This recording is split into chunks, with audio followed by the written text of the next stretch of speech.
Governo do Estado do Rio de Janeiro, Secretaria de Estados de Cultura e Economia Criativa, através do edital Cultura Presente nas Redes 2, apresentam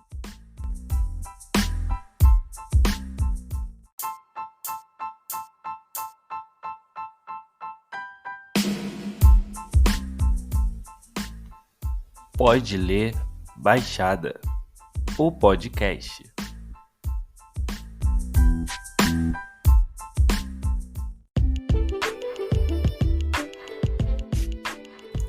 Olá, eu sou o Wallace e nesse espaço vou conversar com autores que escrevem sobre, desde ou para a Baixada Fluminense.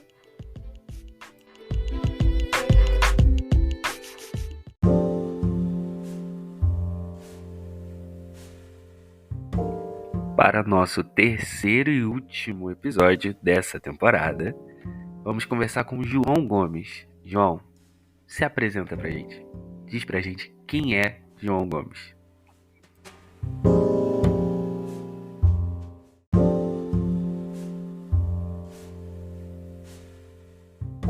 Então, João Gomes é um poeta, professor, historiador, militante LGBT. Nasci na Baixada Fluminense, nasci em Queimados, ainda moro lá. Estou publicando agora o meu terceiro livro de poemas. Tenho 2 livros já publicados e uma plaquete. Me graduei em História pela Universidade Federal Rural, no Rio de Janeiro, em Nova Iguaçu, na Baixada. Fiz um mestrado em História na UF, estou terminando um mestrado em Sociologia pela UFRJ e já estou doutorando pela PUC do Rio também. Todas as minhas pesquisas da área acadêmica são sobre gênero e sexualidade, especificamente história das homossexualidades no Brasil. E tudo isso atravessa também a minha produção literária, toda a questão da militância. Atualmente eu trabalho na Superintendência de Políticas LGBT. Sou um homem negro, gay, que vive com HIV e tudo isso perpassa a minha produção. Eu costumo dizer que eu sou uma bicha, né, que escreve, uma bicha que produz, que cria, e eu tenho essa coisa da bicha como uma identidade política, mais do que como uma identidade sexual, uma afirmação. E muitas vezes também eu falo que sou gay para facilitar o entendimento das pessoas. Na verdade, eu sou um homem pansexual, me interesso por pessoas, mas às vezes para facilitar o diálogo eu falo, eu sou gay, mas não, sou um homem pan. É isso, esse é o João, uma pessoa bem múltipla. Que bom, João. E pensar como foi essa infância de uma bicha gay em Queimados. Como forjou esse lugar a sua infância, a pessoa que você é hoje? Então, eu só consegui ultrapassar as barreiras da Baixada Fluminense por volta de 2013. Eu estava em um relacionamento, eu tinha um namoro com um rapaz que morava em Niterói, e a partir disso eu comecei a ter contato com o Rio de Janeiro. Mas antes disso, na minha infância, né, e na minha adolescência, eu estive muito inserido ali entre Queimados e Nova Iguaçu. Eu não tinha muitas referências, eu não tinha muitas figuras para me espelhar, por mais que eu convivesse com pessoas LGBT. A minha vizinha era uma mulher lésbica e a casa dela sempre tinha muitas travestis, muitos homens gays. A minha mãe tem uma amiga lésbica até hoje, tinha um amigo gay que infelizmente faleceu. Então, assim, eu tinha algumas figuras, mas não estavam totalmente no meu cotidiano. Então, a construção da minha identidade sexual, da minha sexualidade, foi muito intuitiva. Foi muito uma descoberta mesmo do quem eu sou. E ela veio antes mesmo da minha construção como um homem negro. Eu só fui me perceber como um homem negro já na graduação, na fase adulta. Eu entendo a Baixada como um ambiente de muita liberdade, mas contraditoriamente de muita castração, muito conservador. É um espaço onde a gente tem uma grande maioria de religiões cristãs, principalmente protestantismo. Eu cresci na Igreja Católica, e a Igreja Católica também é um espaço conservador, também é um espaço que cerceia, né, as nossas formações, as nossas identidades. Então, quando eu me percebi gostando de um outro rapaz, de um outro menino, foi muito engraçado, porque eu tive uma reação muito espontânea. Eu falei, nossa, eu tô gostando de fulano, que interessante. E aquilo foi natural para mim, porque eu entendia que era um problema, entre aspas, né, para a sociedade era um problema e é um problema, mas para mim não era, e não é. E de fato não é, e não deve ser tratado como um problema.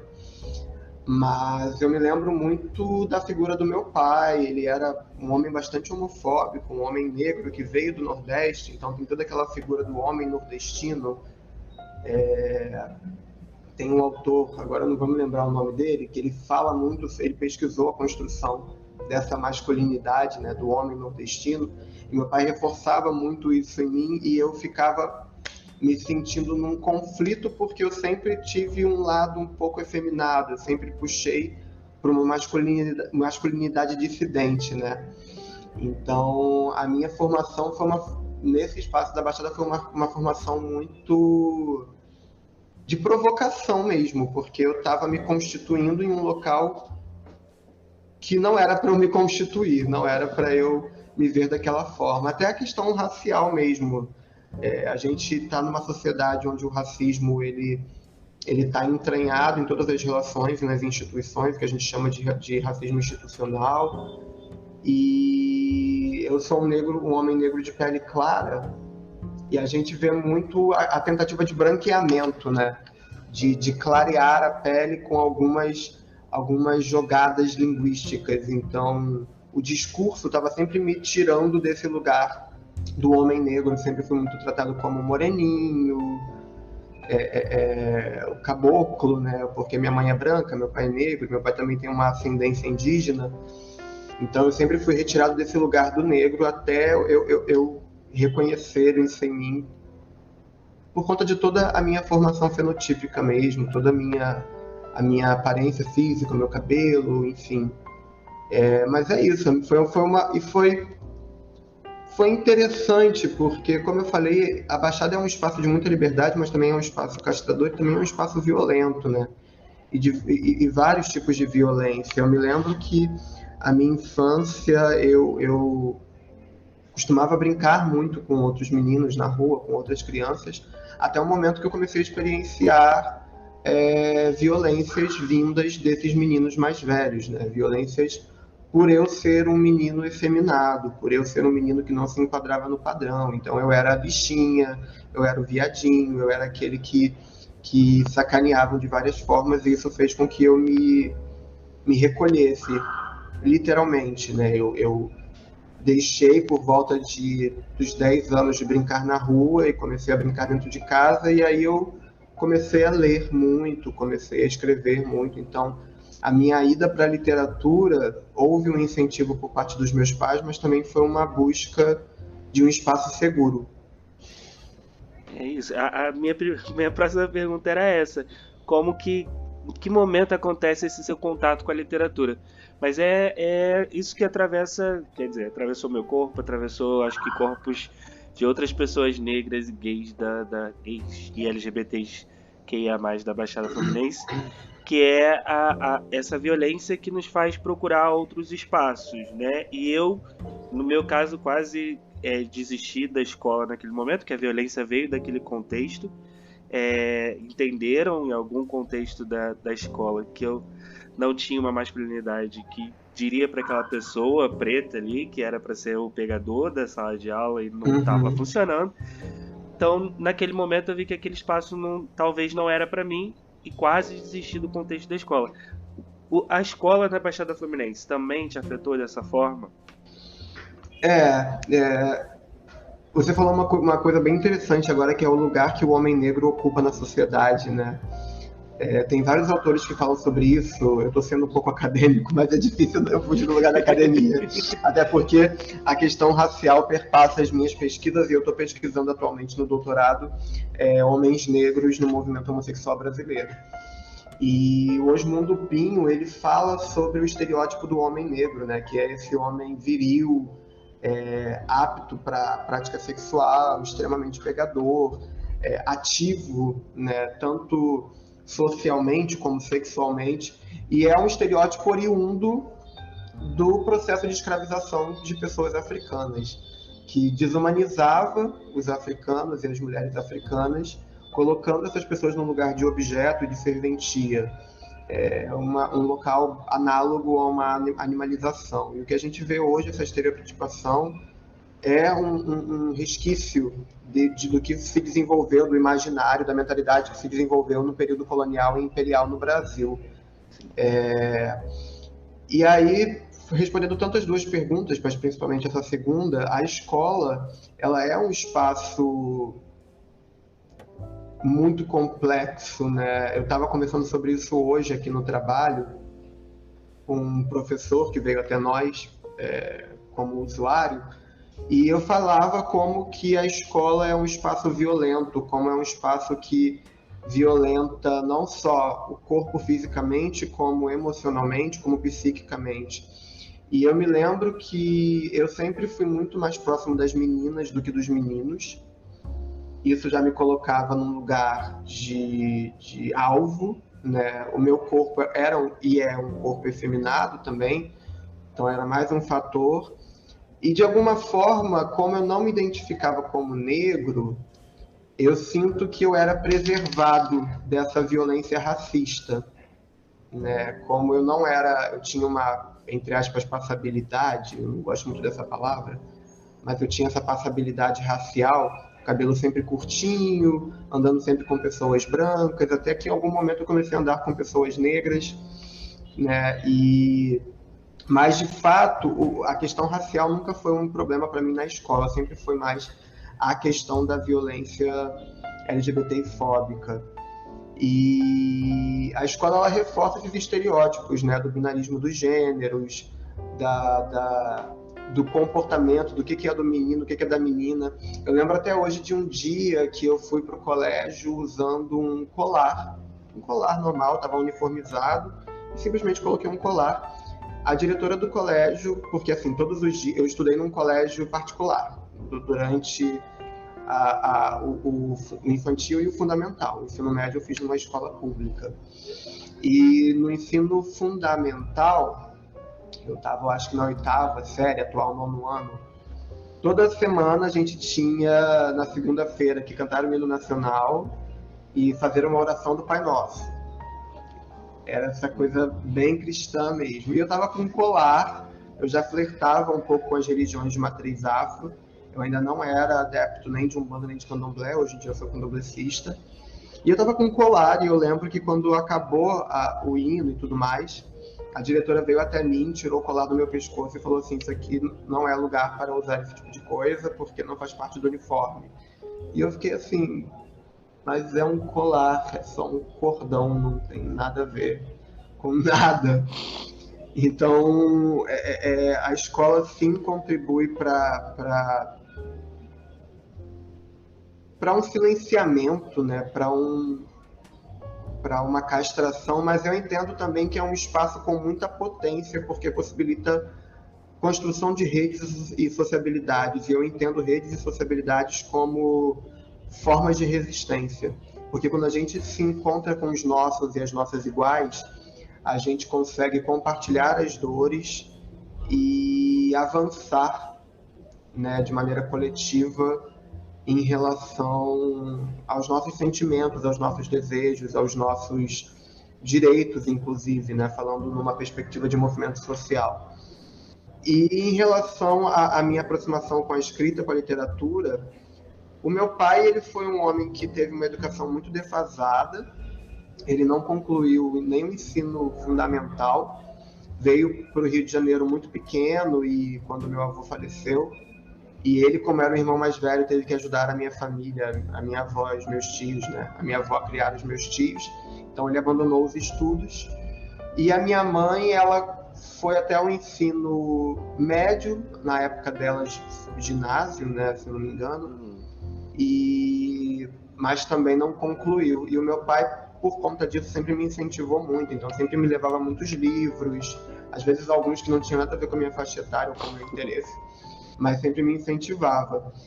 E por conta desses vários processos e por conta desse incentivo em casa mesmo, eu fui me aproximando da literatura, fui lendo. Sempre tive uma mente muito fértil, então sempre gostei muito de escrever. E aí, nesse terceiro trabalho seu, Agora e na Hora de Nossa Morte, traz essa vivência sua, traz esses atravessamentos. Conta pra gente como é esse terceiro trabalho. Eu tenho falado que é o meu livro mais sincero, é o que eu mais me entrego, assim. E eu sempre faço uma ressalva, não que os outros não sejam, mas porque nos outros eu me permiti ficcionalizar um pouco, né?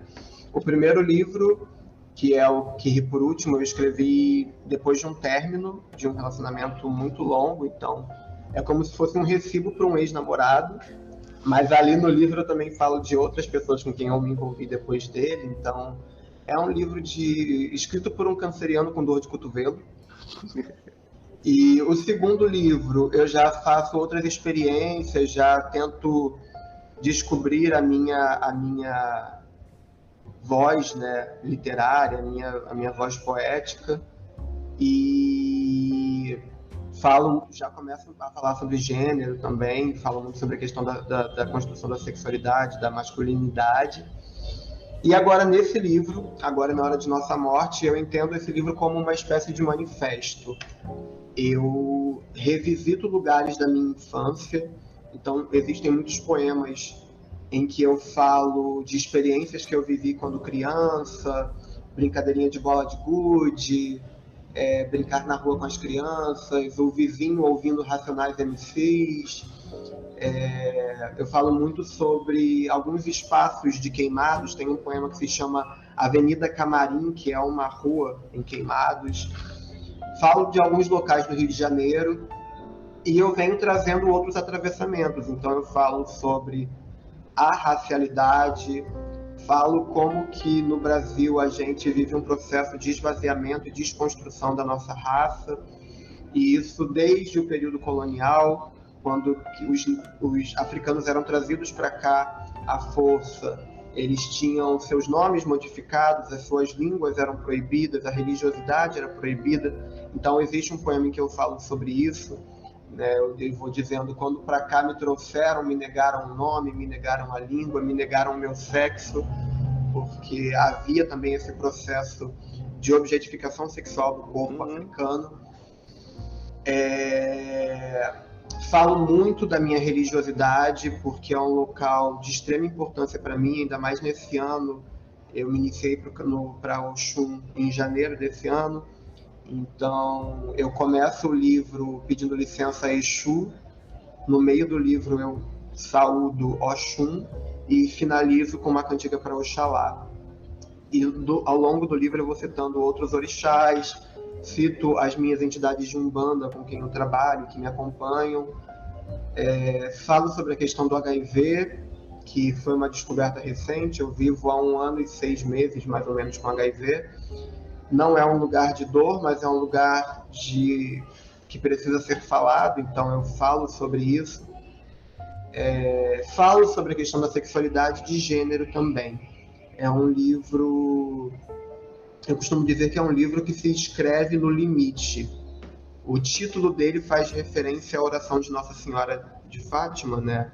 Agora e na Hora de Nossa Morte, amém. E por sermos vidas vividas em limite, tanto quem vive com HIV, como quem é de religião de matriz afro, como quem é uma pessoa preta, como quem é LGBT, são vivências que estão na marginalidade da sociedade e estão no limite da vida. São vidas vividas no limite, estão sempre sendo contabilizadas enquanto estatísticas. E apesar de ter um tom um pouco dolorido, não é um livro que eu desejo que seja lido com dor, mas que seja lido e sentido com a revolta necessária para a promoção de mudanças.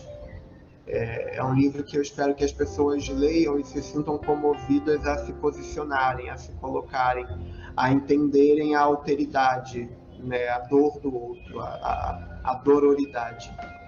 Que maravilhoso, eu realmente estou muito ansioso. Tô já adiantando pra você que eu tô ansioso pra caramba. Quando você me mandou, eu fui lá na página e vi, li, e eu tô muito ansioso, muito ansioso. E Eu tô principalmente, muito ele na ansioso mão. pra levar ele pra escola, assim. Tô muito ansioso pra levar ele pra escola. Mas por que poema? Por que poesia? Então, eu sou muito crítico assim, com o que eu escrevo. E a minha primeira experiência enquanto escritor foi escrevendo uma novela. Eu escrevi uma prosa do gênero novela, uma história e tal. Eu cheguei a tirar xerox, eu escrevi à mão, mandei para uma editora. Eu tinha uns 12, 13 anos.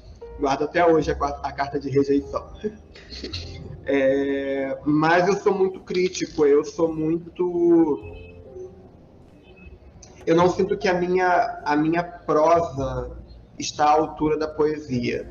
Não que a minha escrita poética seja incrível, eu gosto bastante. Eu acho que eu sou... Sempre quando me perguntam, como é que você acha que seu poema está pronto? Eu falo, eu tenho que gostar, eu sou o meu primeiro crítico. Se eu não gostar, não está pronto, não está bom.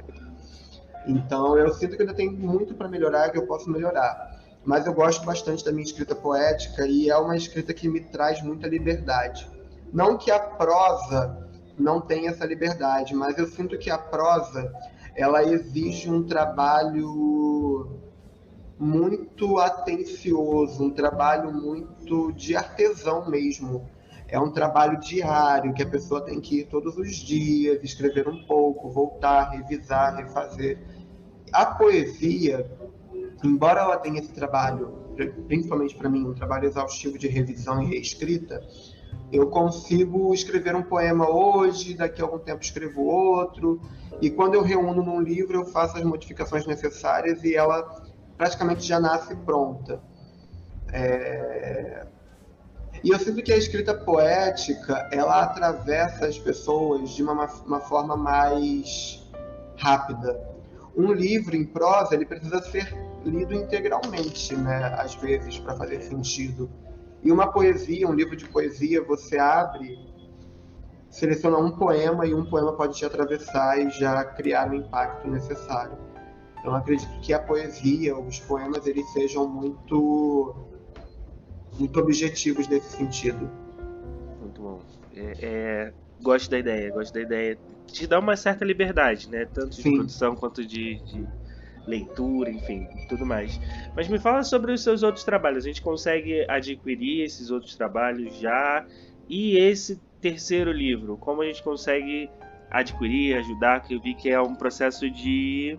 Eu esqueci agora o nome. Financiamento coletivo. Financiamento coletivo, isso. Como que a gente consegue ou adquirir os seus anteriores e ajudar nesse financiamento coletivo?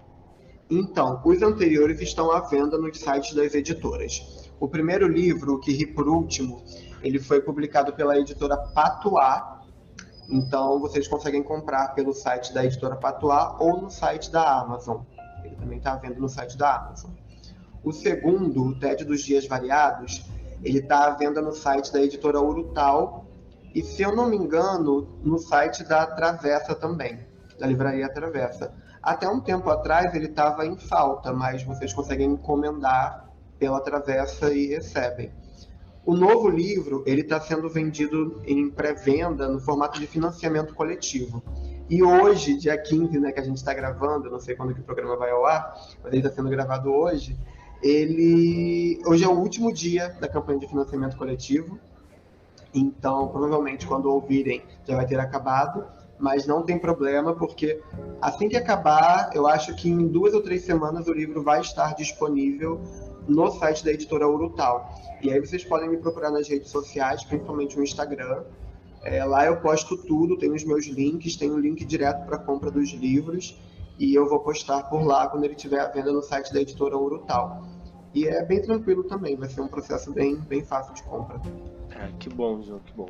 E pra gente já caminhar pro final aí, uma dica de um livro, ainda que seja maravilhosos todos os três livros, eu acredito que esse lançamento já tem uma previsão, o que você vai fazer, onde você vai lançar?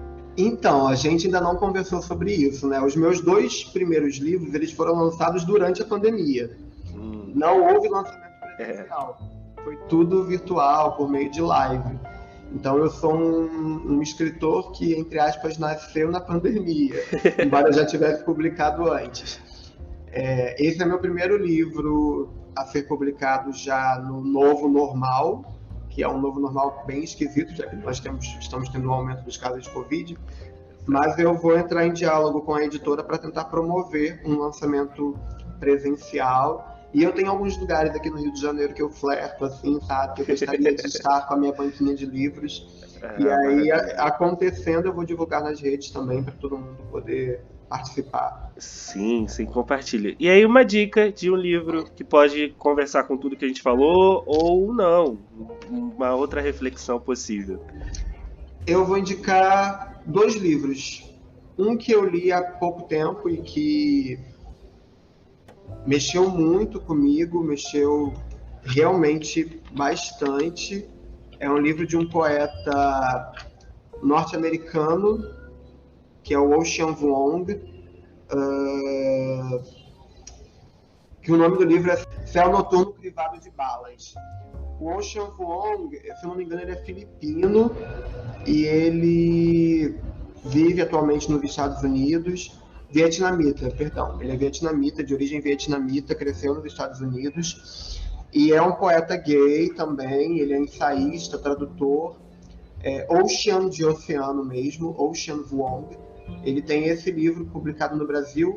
Se eu não me engano, o romance que ele escreveu Sobre a Terra Somos Belos por um Instante também está publicado aqui em português pela Rocco. Mas eu indico o Céu Noturno Crivado de Balas, porque é um livro que fala muito também sobre essa experiência de um homem gay vietnamita crescendo nos Estados Unidos, que é uma sociedade muito racista e xenofóbica. Então é um livro também que fala sobre estar no limite. E um lançamento recente de um escritor amigo meu e querido, que é o Bruno Brulon, é o livro Confinamentos, é um livro de contos. Eu estou lendo agora. Ele escreveu esse livro durante a pandemia, falando sobre os confinamentos, os diversos confinamentos que nós vivemos ao longo das nossas vidas, né? Então é o confinamento do adolescente em crise com a mãe, o confinamento da criança, do menino que está descobrindo a sexualidade dentro de uma família LGBTfóbica, o confinamento de um homem gordo que não consegue viver a sua sexualidade porque é rejeitado pelos seus pretendentes ou pelas pessoas com quem ele intenciona ter trocas sexuais. É um livro muito que toca mesmo, que atravessa. A escrita do Bruno é uma escrita que convida a sentir o que os seus personagens estão sentindo. Então eu indico para vocês, e saiu pela editora Patuá também, que foi a responsável por publicar o meu primeiro livro.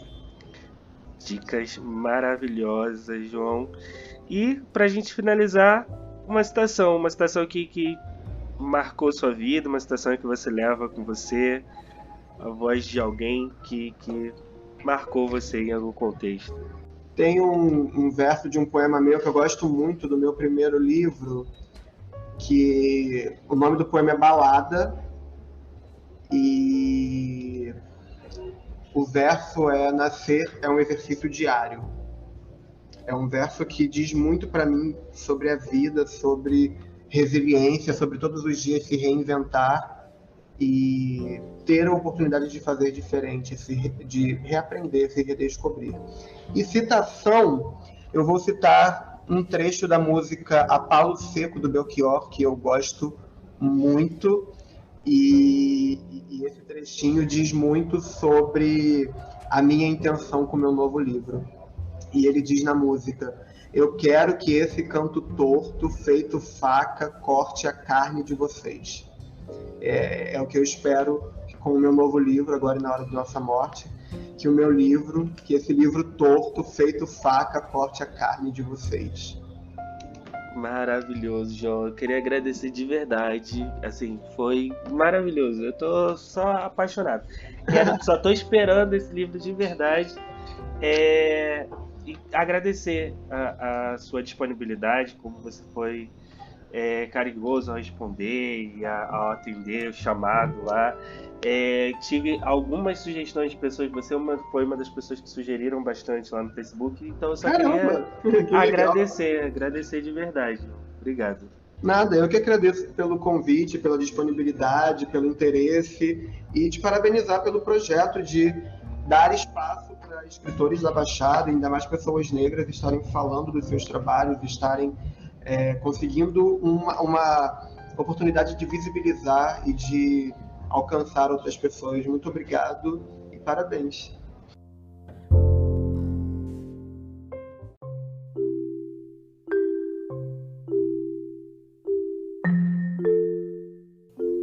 Você gostou da nossa conversa? Comente nas redes sociais, use a hashtag PodeLerBaixada e me siga no Instagram, @WallaceProfessor. Lá você vai conhecer os nossos próximos convidados e acompanhar o meu trabalho.